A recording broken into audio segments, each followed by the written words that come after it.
नमस्कार, आदाब। आपका बहुत बहुत स्वागत है मेरे चैनल दिलसान टॉक्स में। उत्तर प्रदेश पुलिस में सब इंस्पेक्टर की भर्ती होनी है, जो लगभग 5,000 पदों पर होनी है। अभी मोटा माटी 5,000, कुछ लगभग 5 से 6,000 पदों पर भर्ती के लिए फार्म जारी किए जाएंगे और इसमें लगभग 7 से 8 लाख 6 लाख बच्चे फार्म डालते हैं।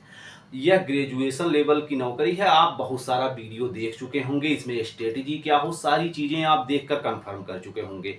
बहुत सारे सब इंस्पेक्टर की भी स्ट्रेटजी सुने होंगे कि मैं किस तरह से किया था कि मैं बन गया। लेकिन कभी कभी ऐसा होता है ना कि मैं क्या गलती किया कि मैं फेल हो गया।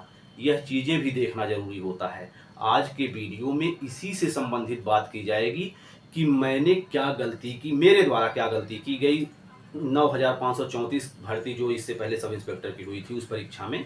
और वह कंप्यूटर बेस्ड एग्जाम था। तो कंप्यूटर बेस्ड अगर एग्जाम हो तो आप क्या सावधानी बरतेंगे, अगर एग्जाम ऑफलाइन हो तो आप क्या सावधानी बरतेंगे, आज के वीडियो में यही देखने का प्रयास करेंगे।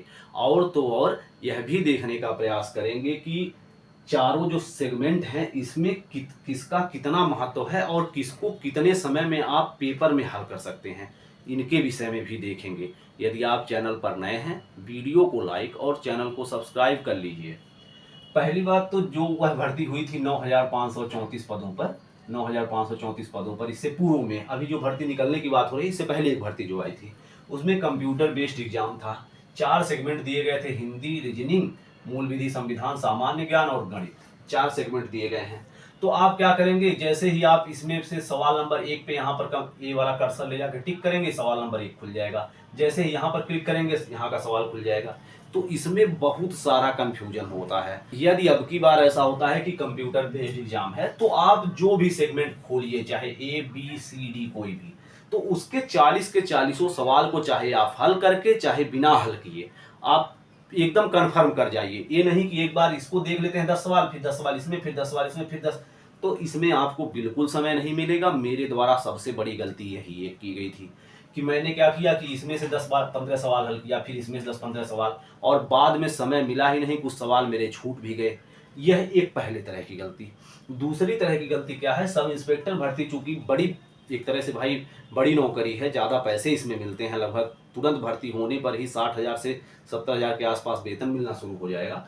तो इसमें रीजनिंग जो पूछता है वो कठिन पूछता है, रीजनिंग ही इसमें कठिन पूछता है। बाकी और तो मैथ में आप जान रहे हैं कि ये साधारण ब्याज है तो साधारण ब्याज है, चक्रवृद्धि ब्याज है चक्रवृद्धि ब्याज है। लेकिन अगर रीजनिंग में ऐसे ऐसे तीर 4-5 बना दिया, एक ऐसे एक ऐसे एक ऐसे और एक ऐसे, तो आप इसमें क्या सोचते रहेंगे, इसमें कौन सा नियम लगाएंगे, आपको यह तय करना है। वह नहीं बताएगा कि तीर इस तरह से घूम रही है, इस तरह से घूम रही, आपको उसमें अपना दिमाग लगाना है।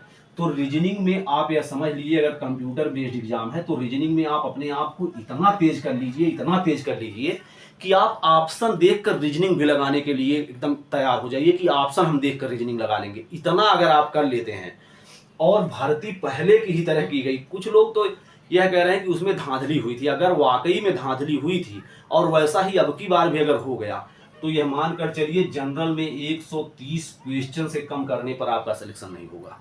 लेकिन अगर उस बार धांधली हुई थी और अब की बार धांधली नहीं हुई तो 118 प्लस क्वेश्चन अगर आप जनरल में कर लेंगे तो बिल्कुल आप श्योर हो जाएंगे। अगर 5,000 से अधिक पद हो रहे हैं और पेपर का लेवल सेम टू सेम उसी तरह से रखा गया और नकल नहीं हुई, तो 118 प्लस सवाल आपको सही करना। मैं नंबर की बात नहीं कर रहा हूं, सवाल आपके सही होने चाहिए, तब जाकर आप इसमें सेलेक्ट होने के लिए सोचिए। हाँ, यह कंप्यूटर बेस्ड हो गया। अगर पेपर बेस्ड हो, जैसे ऑफलाइन एग्जाम हो, तो उसमें आप देखते जाइए, सवाल नंबर 1, 2, 7, 8 ऐसे दिया गया है। तो इसमें अगर यह दोनों आप या 3 हल कर लिए, चौथा छोड़ दिए, तो यहाँ ऊपर लिख दीजिए कि हमारा चौथा छूटा है। इसी तरह के चौथे 5वें पेज में अगर आपका 21वां सवाल छूटा है तो उसके ऊपर ही, उसी के पेज के ऊपर ही 21 लिख के ऐसे गोला कर दीजिए।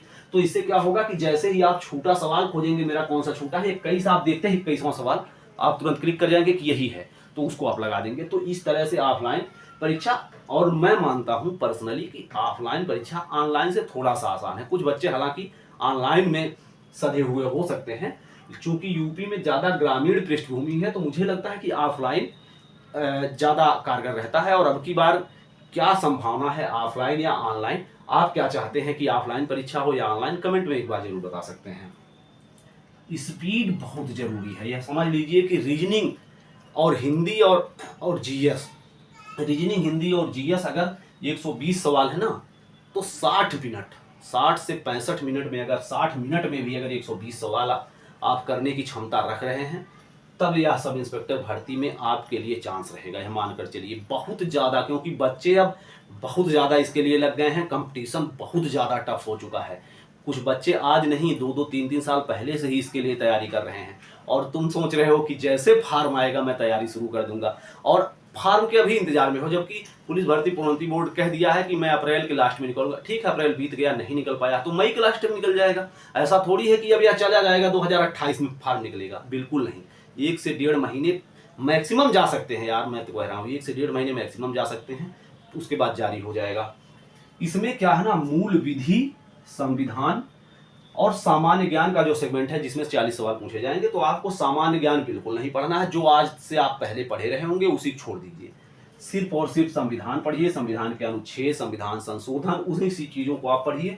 बाकी मूल विधि क्या होती है, मूल विधि जैसे उसी संविधान को देखते हुए, संविधान पर ही नज़र रखते हुए, संविधानिक व्यवस्था को एकदम बनाए रखते हुए कुछ और अधिनियम बनाए जाते हैं, जैसे गोवध संरक्षण अधिनियम, अस्पृश्यता निवारण अधिनियम, बाल मजदूरी निवारण अधिनियम है, मानवाधिकार अधिनियम है, भ्रष्टाचार, और फिर सूचना का अधिकार अधिनियम है। इसी तरह से लगभग 30 के आसपास अधिनियम ऐसे होंगे जिनको आपको पढ़ना होगा, और उसमें से बहुत सारी धाराएं नहीं होती है कि 500-600 धाराएं हैं, 10-20-5 ऐसे धाराएं होती हैं, उसको कुछ आप याद कर लेंगे तो बिल्कुल बहुत आसान तरीके से 40 में आप 20 सवाल, 25 सवाल भी अगर इसमें से आप कर ले जाते हैं, और बाकी वह तीनों सेगमेंट अगर सही हैं, तो आपके लिए बहुत अच्छा चांस रहेगा।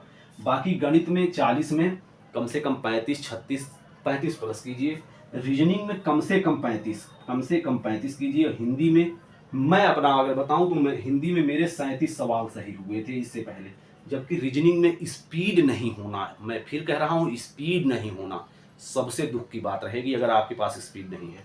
बाकी फार्म कब तक आएगा, फार्म यार अब देख लो कि फार्म मई में ही चाहे जब जारी हो जाएगा, यह से और 60 है, फार्म मई में जारी हो जाएगा। बाकी आयु में छूट मिलेगी या नहीं मिलेगी, यह तो भविष्य में फार्म जारी होने पर ही पता चलेगा, और फार्म जारी होने पर ही पता चलेगा परीक्षा ऑफलाइन होगी या ऑनलाइन। अभी जितने लोग बता रहे हैं कि ऑफलाइन होगी, वह बहुत सही नहीं बता रहे हैं, तो यह जान लीजिए।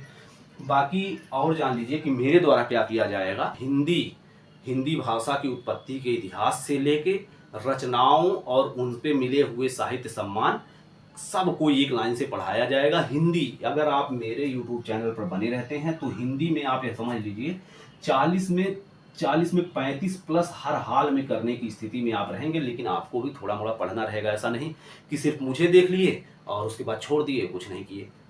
जैसे स्ट्रेटेजी मैं बताऊंगा अगर हिंदी में, अगर उस तरह से आप फॉलो करते हैं तो समझ लीजिए कि 35 प्लस सवाल आपके हिंदी में बनने तय हैं, और एकदम निःशुल्क, किसी तरह का कोई ऐप नहीं, सिर्फ यूट्यूब चैनल पर मेरे आप वीडियो को देख लीजिए, मन करे लाइक कीजिए, चैनल को सब्सक्राइब कीजिए, अन्यथा नहीं भी करते हैं तब भी अगर आप वीडियो देख लेते हैं, मुझे इतना मोटिवेशन मेरे लिए बहुत है।